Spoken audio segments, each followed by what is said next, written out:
أعوذ بالله من الشيطان الرجيم. بسم الله الرحمن الرحيم. طاسين ميم. تلك آيات الكتاب المبين. نتلو عليك من نبأ موسى وفرعون بالحق لقوم يؤمنون. إن فرعون علا في الأرض وجعل أهلها شيعا يستضعف طائفة منهم يذبح أبناءهم ويستحيي نساءهم إنه كان من المفسدين. ونريد أن نمن على الذين استضعفوا في الأرض ونجعلهم أئمة ونجعلهم الوارثين. ونمكن لهم في الأرض ونري فرعون وهامان وجنودهما منهم ما كانوا يحذرون. وأوحينا إلى أم موسى أن أرضعيه فإذا خفت عليه فألقيه في اليم ولا تخافي ولا تحزني إنا رادوه إليك وجاعلوه من المرسلين. فالتقطه آل فرعون ليكون لهم عدوا وحزنا إن فرعون وهامان وجنودهما كانوا خاطئين. وقالت امرأة فرعون قرة عين لي ولك لا تقتلوه عسى أن ينفعنا أو نتخذه ولدا وهم لا يشعرون. وأصبح فؤاد أم موسى فارغا إن كادت لتبدي به لولا أن ربطنا على قلبها لتكون من المؤمنين. وقالت لأخته قصيه فبصرت به عن جنب وهم لا يشعرون. وحرمنا عليه المراضع من قبل فقالت هل أدلكم على أهل بيت يكفلونه لكم وهم له ناصحون. فرددناه إلى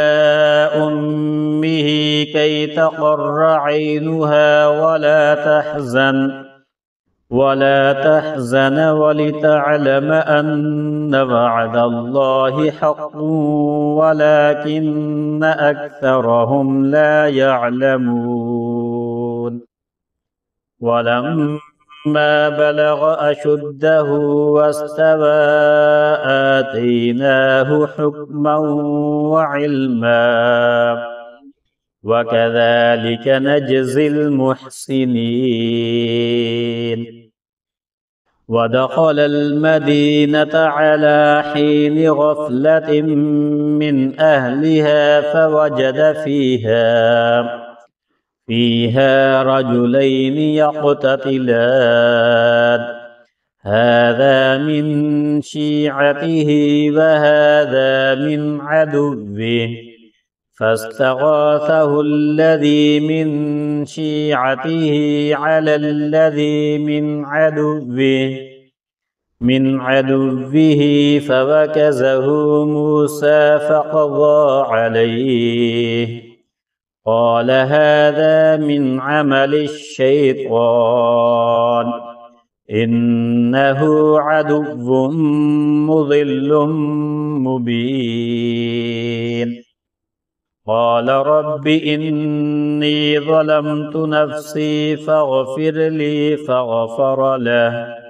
إنه هو الغفور الرحيم قال رب بما أنعمت علي فلن أكون ظهيرا للمجرمين فأصبح في المدينة خائفا يترقب فإذا الذي استنصره بالأمس يستصرخه قال له موسى إنك لغوي مبين فلما أن أراد أن يبطش بالذي هو عدو لهما قال يا موسى أتريد أن تقتلني كما قتلت نفسا بالأمس إن تريد إلا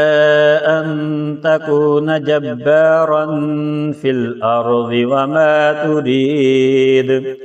وما تريد أن تكون من المصلحين وجاء رجل من أقصى المدينة يسعى قال يا موسى إن الملأ يأتمرون بك ليقتلوك فاخرج إني لك من الناصحين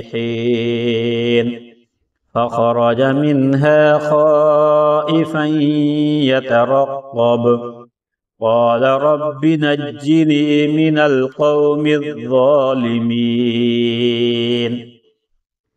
ولما توجه تلقاء مدين قال عسى ربي أن يهديني سواء السبيل ولما ورد ماء مدين وجد عليه أمة من الناس يسقون ووجد من دونهم امرأتين تذودان قال ما خطبكما قالتا لا نسقي حتى يصدر الرعاء وأبونا شيخ كبير فسقى لهما ثم تولى إلى الظل فقال رب إني لما أنزلت إلي من خير فقير فجاءته إحداهما تمشي على استحياء قالت إن أبي يدعوك ليجزيك أجر ما سقيت لنا فلما جاءه وقص عليه القصص قال لا تخف نجوت من القوم الظالمين قالت إحداهما يا أبت استأجره إن خير من استأجرت القوي الأمين قال إني أريد أن أنكحك إحدى ابنتي هاتين على أن تأجرني 8 حجج فإن أتممت 10 فمن عندك وما أريد أن أشق عليك ستجدني إن شاء الله من الصالحين قال ذلك بيني وبينك أيما الأجلين قضيت فلا عدوان علي والله على ما نقول وكيل فلما قضى موسى الأجل وسار بأهله آنس من جانب الطور نارا قال لأهلهم كثوا إني آنست نارا لعلي آتيكم منها بخبر أو جذوة من النار لعلكم تصطلون فلما أتاها نودي من شاطئ الوادي الأيمن في البقعة المباركة من الشجرة أن يا موسى إني أنا الله رب العالمين وأن ألق عصاك فلما رآها تهتز كأنها جان ولا مدبرا ولم يعقب يا موسى أقبل ولا تخف إنك من الآمنين اسلك يدك في جيبك تخرج بيضاء من غير سوء واضمم إليك جناحك من الرهب فذلك برهانان من ربك إلى فرعون وملئه إنهم كانوا قوما فاسقين قال رب إني قتلت منهم نفسا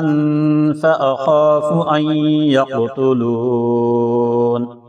وأخي هارون هو أفصح مني لسانا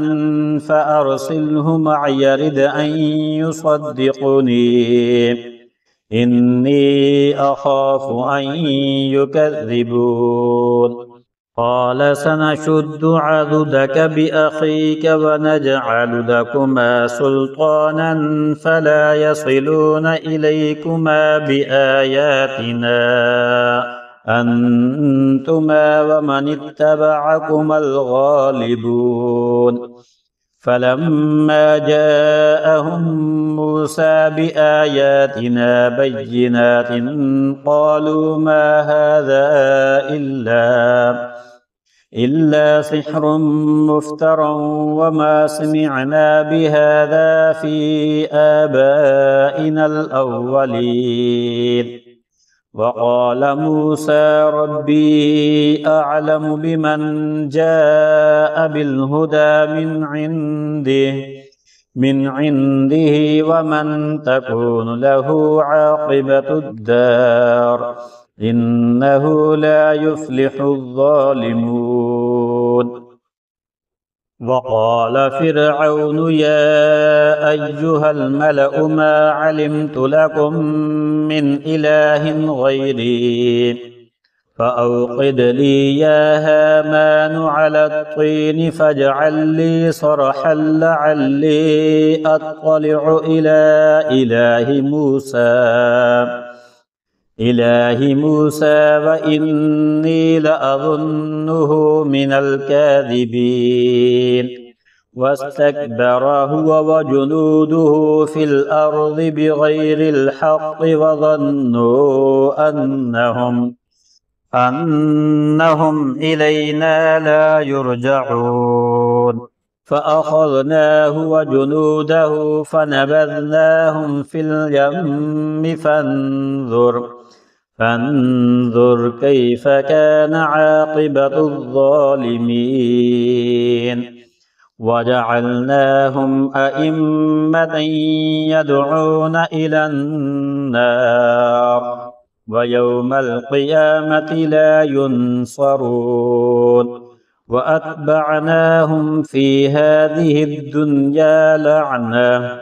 ويوم القيامة هم من المقبوحين. ولقد آتينا موسى الكتاب من بعد ما أهلكنا القرون الأولى بصائر للناس وهدى ورحمة لعلهم يتذكرون. وما كنت بجانب الغربي إذ قضينا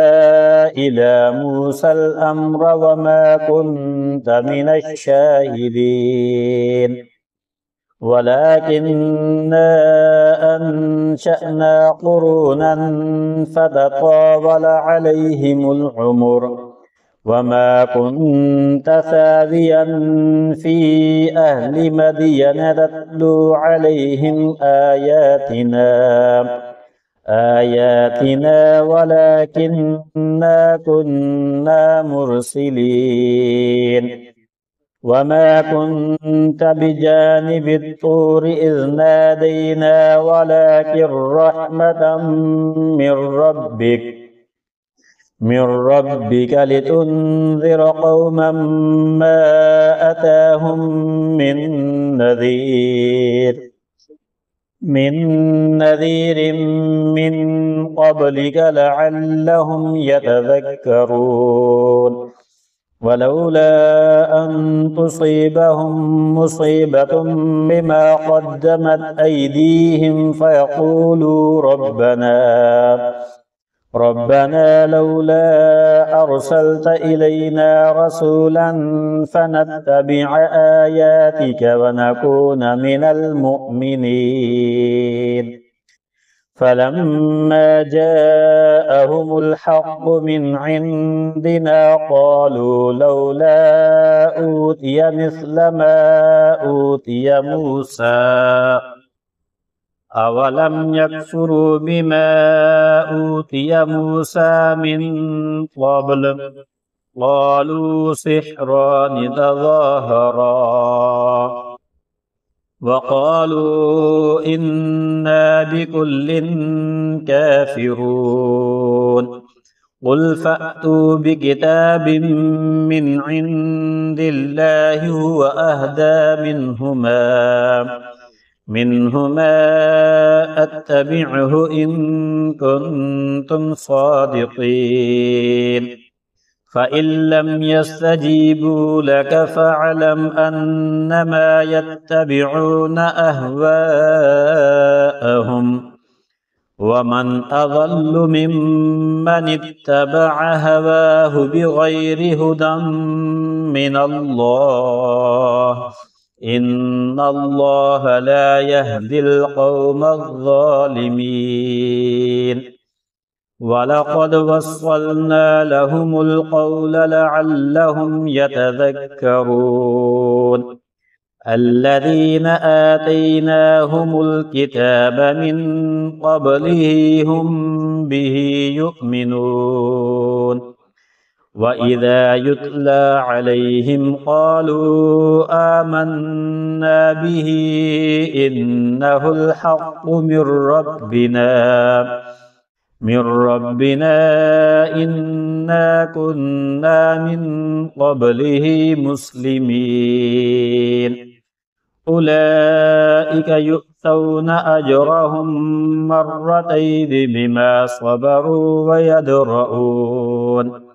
ويدرؤون بالحسنة السيئة ومما رزقناهم ينفقون. وإذا سمعوا اللغو أعرضوا عنه وقالوا لنا أعمالنا ولكم أعمالكم سلام عليكم لا نبتغي الجاهلين. إنك لا تهدي من أحببت ولكن الله يهدي من يشاء وهو أعلم بالمهتدين. وقالوا إن نتبع الهدى معك نتخطف من أرضنا أولم نمكن لهم حرما آمنا يجبى إليه ثمرات كل شيء رزقا من لدنا ولكن أكثرهم لا يعلمون وكم أهلكنا من قرية بطرت معيشتها فتلك مساكنهم لم تسكن من بعدهم إلا قليلا وكنا نحن الوارثين وما كان ربك مهلك القرى حتى يبعث في أمها رسولا يتلو عليهم آياتنا وما كنا مهلك القرى إلا وأهلها ظالمون وما أوتيتم من شيء فمتاع الحياة الدنيا وزينتها وما عند الله خير وأبقى أفلا تعقلون أفمن وعدناه وعدا حسنا فهو لاقيه كمن متعناه متاع الحياة الدنيا ثم هو يوم القيامة من المحضرين ويوم يناديهم فيقول أين شركائي الذين كنتم تزعمون قال الذين حق عليهم القول ربنا هؤلاء الذين أغويناهم كما غوينا تبرأنا إليك ما كانوا إيانا يعبدون وقيل ادعوا شركاءكم فدعوهم فلم يستجيبوا لهم ورأوا العذاب لو أنهم كانوا يهتدون ويوم يناديهم فيقول ماذا أجبتم المرسلين فعميت عليهم الأنباء يومئذ فهم لا يتساءلون فأما من تاب وآمن وعمل صالحا فعسى أن يكون من المفلحين وربك يخلق ما يشاء ويختار ما كان لهم الخيرة سبحان الله وتعالى عما يشركون وربك يعلم ما تكن صدورهم وما يعلنون وهو الله لا إله إلا هو له الحمد في الأولى والآخرة وله الحكم وإليه ترجعون قل أرأيتم إن جعل الله عليكم الليل سرمدا إلى يوم القيامة من إله غير الله يأتيكم بضياء أفلا تسمعون قل أرأيتم إن جعل الله عليكم النهار سرمدا إلى يوم القيامة من إله غير الله يأتيكم بليل تسكنون يأتيكم بليل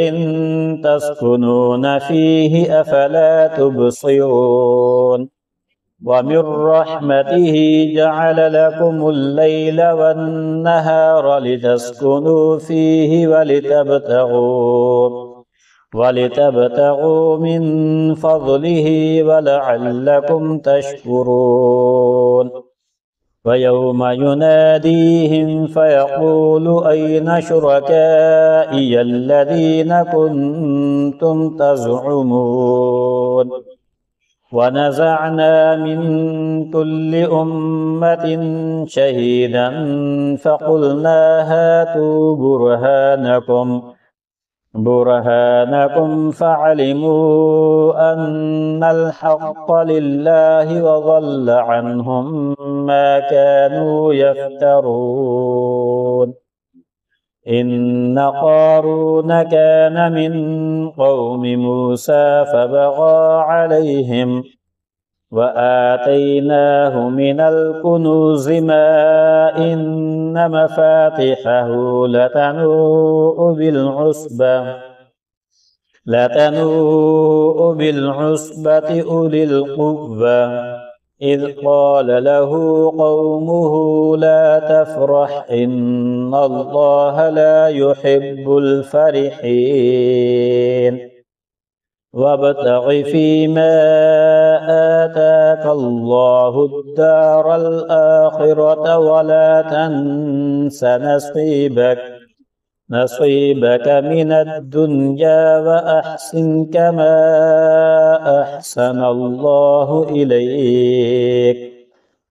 أحسن الله إليك ولا تبغ الفساد في الأرض إن الله لا يحب المفسدين قال إنما أوتيته على علم عندي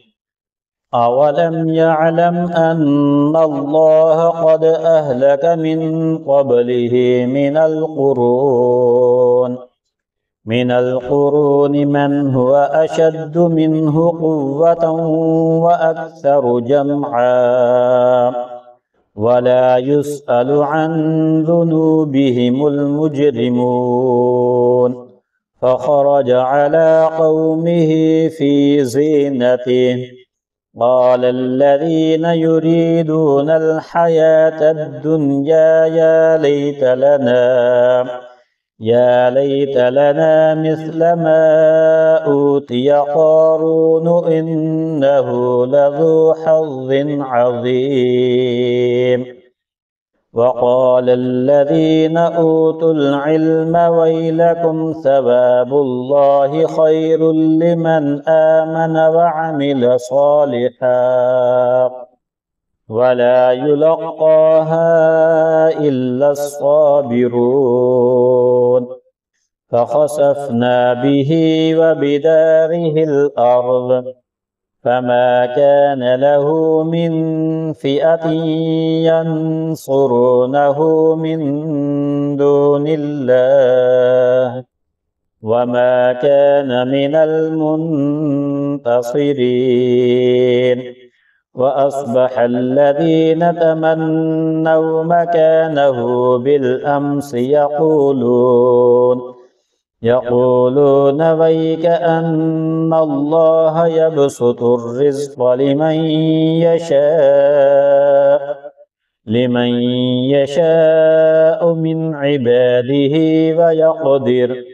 لولا أمن الله علينا لخسف بنا ويكأنه لا يفلح الكافرون تلك الدار الآخرة نجعلها للذين لا يريدون علوا في الأرض ولا فسادا والعاقبة للمتقين من جاء بالحسنة فله خير منها ومن جاء بالسيئة فلا يجزى الذين عملوا السيئات إلا ما كانوا يعملون إن الذي فرض عليك القرآن لرادك إلى معاد قل ربي أعلم من جاء بالهدى ومن هو في ضلال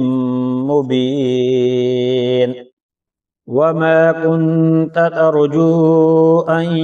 يلقى إليك الكتاب إلا رحمة من ربك فلا تكونن ظهيرا للكافرين ولا يصدنك عن آيات الله بعد إذ أنزلت إليك وادع إلى ربك ولا تكونن من المشركين ولا تدع مع الله إلها آخر لا إله إلا هو كل شيء هالك إلا وجهه له الحكم وإليه ترجعون